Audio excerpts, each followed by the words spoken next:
mon frère, tu ne verras rien.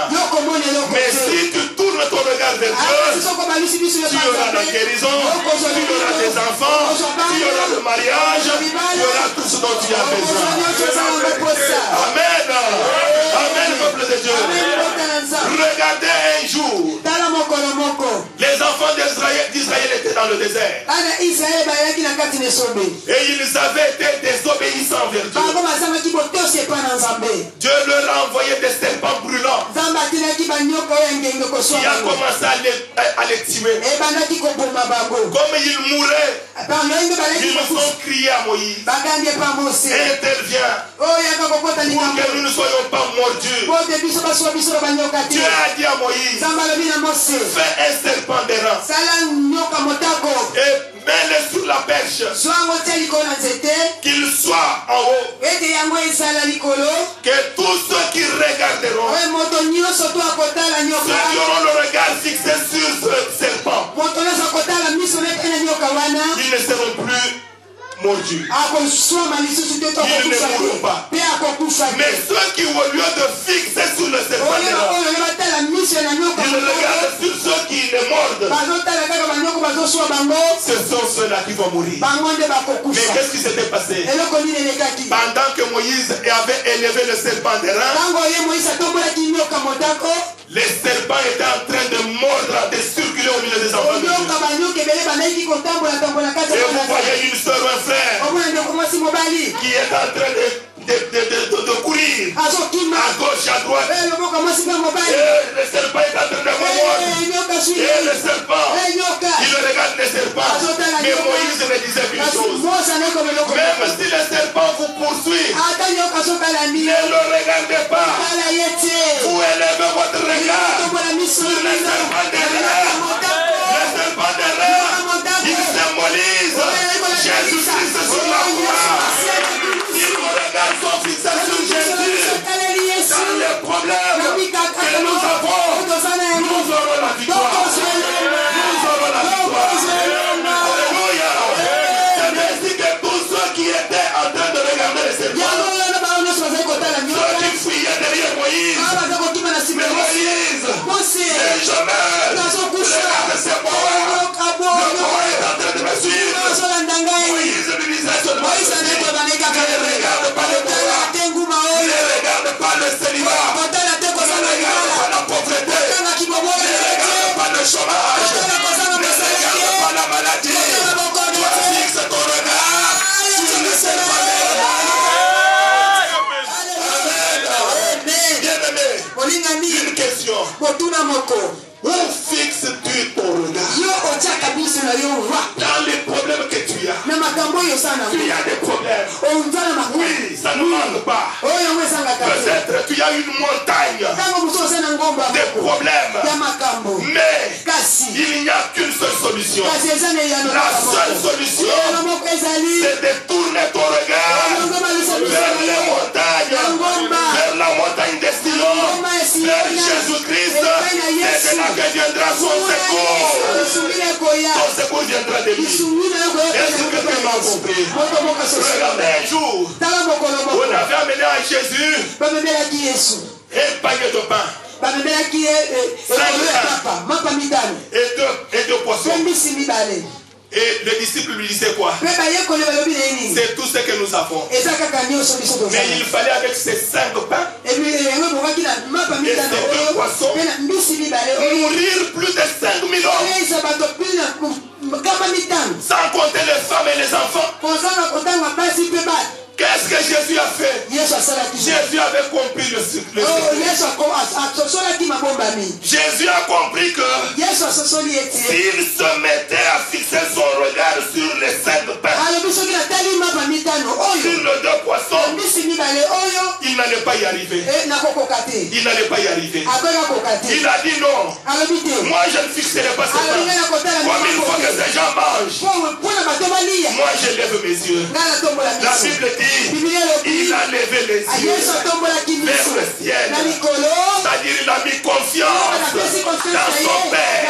Et quand il a regardé au ciel, le miracle s'est accompli. Les 5000 hommes ont mangé. Et ils ont laissé même le reste. Vous comprenez le secret de la réussite? Vous comprenez le secret de la victoire? Quel que soit le problème, ma soeur, mon frère, tu as un problème. Regarde la solution. Regarde. Fixe ton regard sur les serpents des reins. Fixe ton regard sur Jésus-Christ. Tu auras la solution à ton problème. Amen. Regardez comment le diable m'avait trompé un jour. Au lieu de regarder vers Dieu, moi je vais regarder le problème. Un jour, alors que j'étais au couvent, je venais de terminer mes études de théologie au j'étais abbé stagiaire dans une paroisse. Il y avait un problème. Un Goliath dans la vie d'un frère. Un Goliath dans la vie d'un frère. On est venu me prendre la nuit. 22 heures passées. On est venu me prendre, me soulager. Un frère est en train de mourir. Si tu ne viens pas, il va mourir. Bien aimé, 22 heures au village. C'était une obscurité noire. Il faisait très noir. Et surtout pour moi quand même, parce que je venais quand même de la ville aussi, la ville de Mbujimayi. Mais là c'était à 60 km. C'est-à-dire je n'étais pas habitué à une telle obscurité. J'ai pris ma soutane. J'ai serré ma ceinture de célibat. J'ai pris mon bréviaire. Le livre de prière. J'ai pris mon chapelet. J'ai pris l'eau bénite. J'ai donné au catéchiste. J'avais 3 catéchistes, les papas. Comme les anciens que j'ai maintenant. J'ai dit accompagnez-moi. Nous sommes allés. Bien aimé, nous sommes entrés dans une cabane. Dans une cabane, bien aimé. Il n'y avait qu'une seule petite porte. Nous sommes entrés au moyen de la bougie qu'on a allumée. Alors nous avons vu l'homme en train de mourir. Il était en train de respirer très fort. Bien aimé, j'ai commencé à voir maintenant.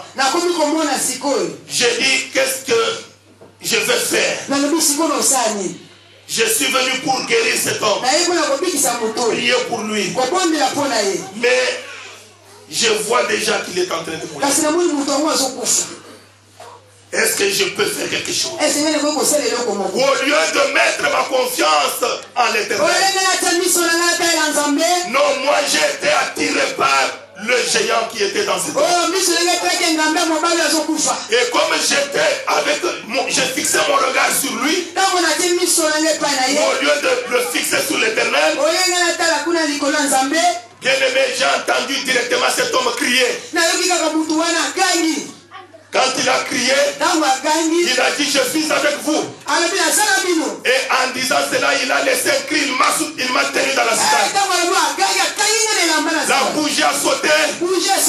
Les catéchistes qui m'accompagnaient, comme eux étaient habitués à l'obscurité, ils ont trouvé la porte. Ils sont sortis en fuite. Bien aimé, moi j'étais resté maintenant seul. J'ai cherché quoi? J'ai cherché non pas la bougie qui est tombée. J'ai cherché pas le bréviaire qui était tombé. Mais j'ai cherché la porte pour sortir. L'ami Beta au bien aimé, il n'y a pas de porte. J'arrive ici, il n'y a pas de porte. J'ai crié. J'ai dit, Balami Watikinga Wapi. Bien aimé, au bout de 5 minutes, j'ai trouvé la porte. J'ai pris fuite. Bien aimé, une fuite telle que vous n'avez jamais vue. Et quand je suis arrivé au terrain de football, Là où les enfants étaient habitués à jouer, j'ai trouvé les 3 catéchistes qui m'attendaient. J'ai dit,